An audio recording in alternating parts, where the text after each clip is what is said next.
लोकशाहीचा बुलंद आवाज, रिपब्लिकन वार्ता महाराष्ट्र। यावर्षी मे महिन्यात अवकाळी आणि मान्सूनपूर्व पाऊस पडल्यानंतर वेळेत पाऊस न झाल्यास पिकांचे नुकसान अनिवार्य असून परिणामी दुबार पेरणीचे संकट उभे राहिले आहे। त्यासाठीचा अतिरिक्त खर्च शेतकऱ्यांना परवडणारा नाही। यातच सध्याच्या ढगाळ वातावरणामुळे कोबीसारख्या जोमात आलेल्या पालेभाज्यांवर करपा, मावा, अळी आणि इतर किडींमुळे कोबीच्या पानांमध्ये छिद्र पडणे, काळे डाग येणे आदी बुरशीजन्य रोगांचा प्रादुर्भाव झाल्याने शेतकरी चिंतेत आहे। कोबीचं पीक जोमात आले, मात्र ढगाळ वातावरणामुळे किडींमुळे नुकसानाची दाट शक्यता वर्तवली जात आहे। शेतकऱ्यांना निसर्गाने मारले आणि सरकारने वाऱ्यावर सोडले असंच म्हणावं लागेल।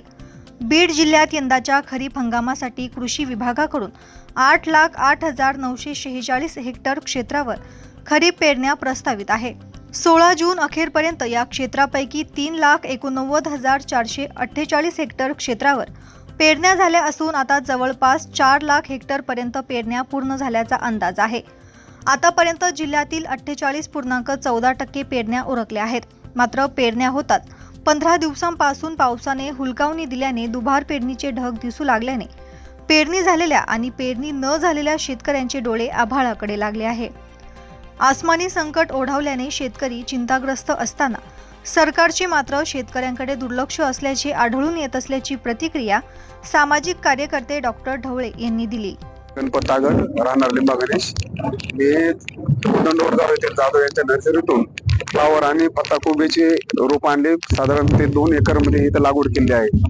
तर लागवडीचा रोपांची संख्या, रोपांचा खर्च आणि खत, बी बियाणं, औषधं आतापर्यंतचा तर साधारण 1 लाख रुपये खर्च आलेला आहे। परंतु मला अपेक्षित उत्पन्न असं आहे की कमीत कमी 6-7 लाख रुपये व्हावेत असं अपेक्षित आहे। परंतु सध्याचं ढगाळ वातावरण, वारंवार येणारा पाऊस, रिमझिम यामुळे करपा आणि याच्यावर अळी हे आलेली आहे, प्रादुर्भाव झालेला आहे। तरी त्यातून नुकसान तर होतच आहे, पण याच्यानंतर आता काय म्हणजे निसर्ग किती साथ देतो आणि किती उत्पन्न मिळेल हे अनिश्चित आहे। रिपब्लिकन वार्ता महाराष्ट्र न्यूजसाठी बीड प्रतिनिधी Babasaheb Manere. Subscribe now and press the bell icon. Never miss an update.